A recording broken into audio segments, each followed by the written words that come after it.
Reading 57 from the Psychological Commentaries on the teaching of Gurdjieff and Ouspensky by Dr. Maurice Nicoll.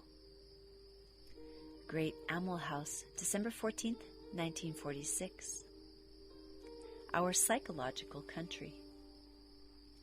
Someone said recently, "How is it that we can have the same experience?" I answered that when a person has the same experience as another person, it means that they have both been in the same part of psychological space. As this was not understood, I will try here to explain the idea further.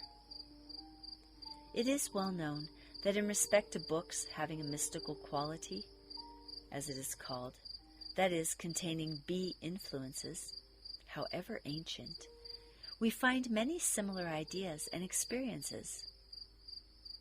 Historically speaking, in countries widely separated by space, by time, and by language, we find records exist that are similar in trend and are not simply concerned with matters of life.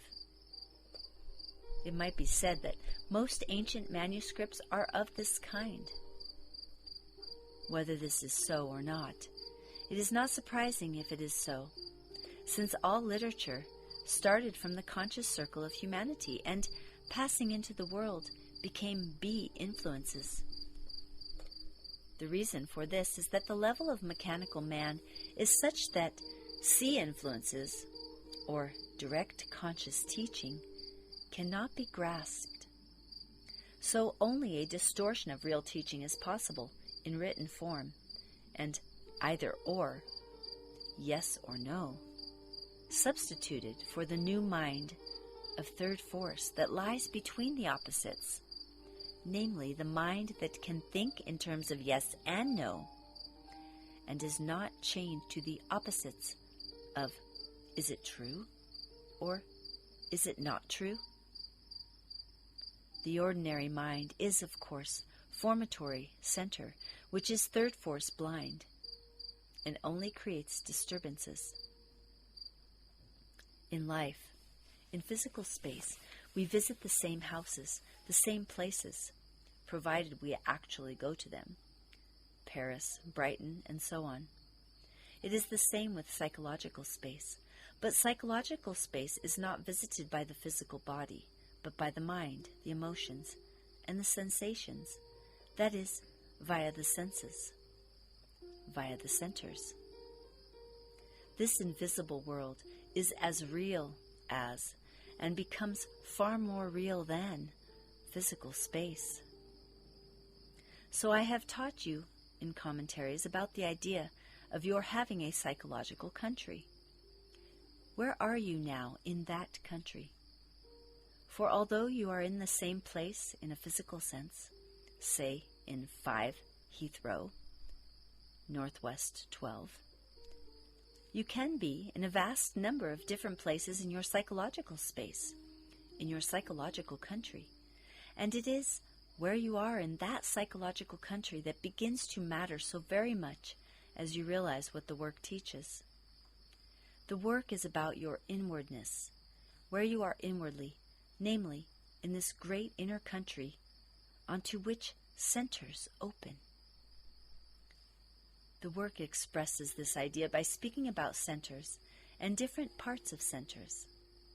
For example, one may be in a wrong center for the business in hand, or in a wrong part of a center. It is your position in your psychological country that matters. One should ask oneself, where am I?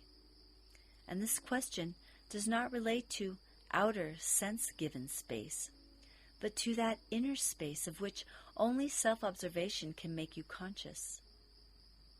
It is in connection with this that the work teaches so much about the psychological position called the negative part of emotional center.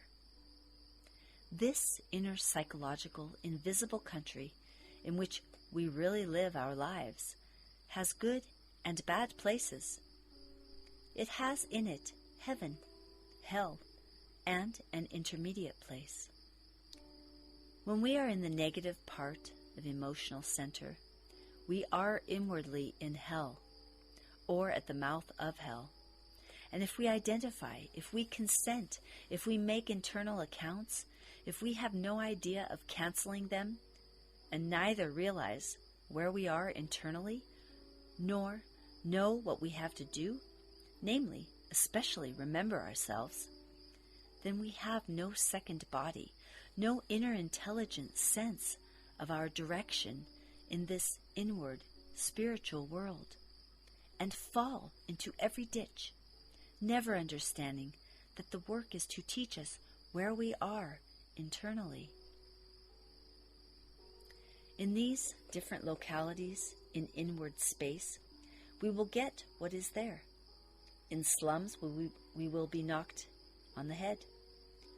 One usually walks in unpleasant places and expects outer life to be nice and pleasant. How can this be possible? How can you expect things to improve if you are walking about all the labyrinths, the squalor, the vast, dark city of the negative part of emotional center? Only by sincere self-confession, only by sincere self-observation can you be aware of where you are dallying internally in your psychological world, your inner world. However, you pretend with a bitter smile that you only have the best intentions. Then you lie, and your smile is tainted. Now, where you are in this inner psychological country is not necessarily due to you. Things turn. Life is a turning circle. The wheels turn, like the Enneagram. Everything comes round again. But when you find yourself in a bad place and see where you are, through the development and inner light of real conscience, you only get out through valuation. The work, if valued, can get you out, unharmed, from many unpleasant places that you have to endure for a time. It is just like external life. If you value living in a pleasant place and happen to be in a bad place, you will tolerate your situation without identifying for a time, and you will not buy a house in the bad spot. But wait till you can get a better house. This is called not saying yes to your bad states. For remember, state, psychologically, is place, physically. Every internal state is a place in the great psychological world of heaven and hell. Because this internal word exists, so can you be in the same part of it as someone else has been. So you have the same experience. And if you have been in a wonderful place in this inwardly touched world, so you can share your experience with another who also has been there and seen the same things. This is why there can be a similarity of experience.